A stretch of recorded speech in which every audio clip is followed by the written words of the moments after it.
नमस्कार, आदाब, प्रणाम। रोहित कुमार गौड़ है मेरा नाम।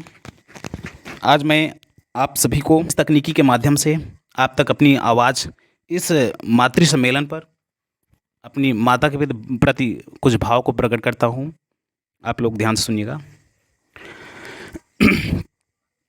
कि आज फिर मेरे कंधों पर एक बड़ी जिम्मेदारी है। आज फिर माँ और ममता को शब्दों में बांधने की बारी है। मैं सोच रहा हूँ कि जिसने अक्षर अक्षर पढ़ना सिखाया उसके लिए कौन सी किताबें खोलूँ, जिसने शब्द शब्द बोलना सिखाया उसके लिए मैं क्या बोलूँ, कौन सा दिया जलाऊँ उसकी याद में जिसने मेरे इंतज़ार में आंखें जलाई हैं, और क्या गाऊँ उसकी याद में जिसने मेरे लिए रात रात भर लोरियाँ गाई हैं। मैं मानता हूँ मित्रों कि दुनिया का कोई रिश्ता छोटा या बड़ा नहीं होता, पर मेरी माँ के बराबर कोई और खड़ा नहीं होता। मेरे इंतज़ार में खुली आंखों से सिर्फ वही सो सकती है, और मेरे दुख में मुझसे ज़्यादा सिर्फ वही रो सकती है। माथा चूम कर मुकद्दर बदल देने का जादू सिर्फ उसी को आता है, और सिर्फ उसी का हाथ है जो थर्मामीटर से भी ज़्यादा करेक्ट टेम्परेचर बताता है। मित्रों, मैंने मोहब्बत की तमाम किताबें पढ़ डाली और पहले पन्ने पर माँ का ही नाम लिखा था, क्योंकि वो मुझ पर तब से जान छिड़कती है जब से मैं प्रेगनेंसी स्ट्रिप पर सिर्फ एक लकीर बनकर दिखा था। नहीं यकीन? ठीक, तो हिसाब लगा कर देख लो। दुनिया के हर एक रिश्ते में कुछ अधूरा आधा निकलेगा, पर एक माँ का प्यार है जो दूसरों से 9 महीना ज़्यादा निकलेगा। अरे बड़े बड़े खोजे हुए हैं दुनिया में। किसी ने नाव पर चढ़कर देश खोज निकाले, तो किसी ने दूरबीन से तारे। गैलीलियो, कोलंबस, वास्को डिगामा, मुझे नाम याद हैं सारे। अरे चले गए, अगर होते तो मेरी माँ से हार जाते। क्योंकि मेरा उनसे सीधा चैलेंज है कि एक ऐसा मंदिर खोज निकालो जहाँ मेरी माँ ने मेरे नाम का माथा न टेका हो। कोई एक ऐसा नदी खोज निकालो जिसमें मेरे नाम का सिक्का न फेंका हो। लगा लो अपने सारी दूरबीनें और ढूंढ निकालो वो एक धाम जिसकी ऊंचाई मेरी माँ के मन्नतों से ज़्यादा ऊंचा हो, ज़्यादा ऊंचा हो।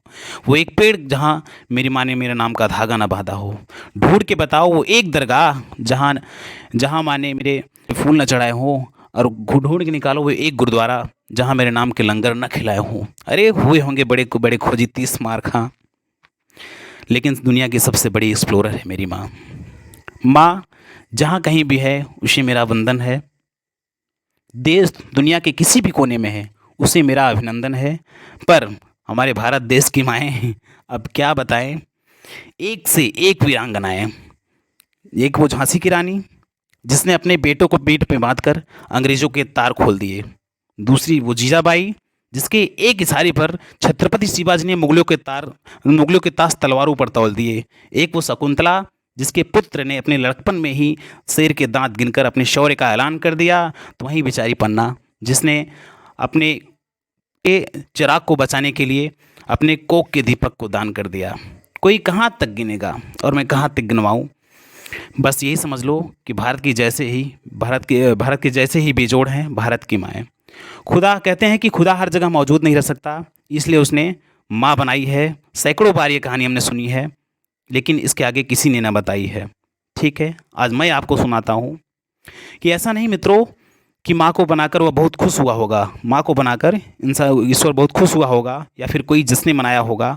सच तो ये है कि वो बहुत पछताया होगा कि कब उसका एक एक जादू उसकी आंखों से या उसकी आंखों के सामने चुरा लिया गया, उसे वो जान भी नहीं पाया। क्योंकि खुदा का काम था मोहब्बत, वो माँ करने लगी।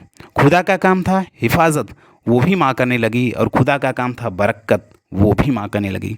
अब देखते ही देखते उसकी आंखों के सामने कोई और परवरदिगार हो गया। वो ईश्वर बड़ा मायूस हुआ, बड़ा पछताया, क्योंकि खुदा माँ को बनाकर खुदा खुद बेरोजगार हो गया। माँ का दिल, कहा जाता है कि माँ का दिल ममता का मंदिर है, मोहब्बत का खजाना है। माँ का दिल ये है, माँ का दिल वो है। अरे छोड़ो भी ये फिल्मी बातें, किसने देखा है माँ का दिल? हमने हमने तो नहीं देखा है। हाँ, लेकिन हमने उसकी हाथ को ज़रूर देखा है। वही हाथ जो मेरे लिए रोटियां बनाते समय तवे पर जले हैं, वही हाथ जो नन्ही उंगलियां थामकर बरसों बरस चले हैं। मुझे लिखना सिखाते समय जिन हाथों पर पेंसिल की कालिख चढ़ जाया करती थी, और मेरी शर्ट पर बटन टांगते हुए जिन हाथों की उंगलियों में पीक गड़ जाती थी। जो हाथ या वही हाथ जो तकिया बनकर मेरे सिरहाने पर सोते थे और मुझे थप्पड़ मारकर खुद 10 बार रोते थे। तो ठीक मित्रों, आपको और मुझे भी, हम आप आज एक कसम खाते हैं अपनी माँ के लिए कि माँ तेरे हर एक पसीनों को मोती सा चमकाऊंगा, बस तू सपने बड़े देखना, पूरा करके मैं दिखाऊंगा। तो इसी संकल्प के साथ आज मैं अपनी वाणी को विराम देता हूँ और मैं आशा करता हूँ कि आप सभी इसमें जो भी आप संकल्प लिए हैं उनका कहीं न कहीं पालन करेंगे, अपने माता पिता का आदर करेंगे। ठीक है, धन्यवाद। मिलते हैं अगले वीडियो में सशरीर। तब तक के लिए बने रहिए यूट्यूब चैनल से। धन्यवाद।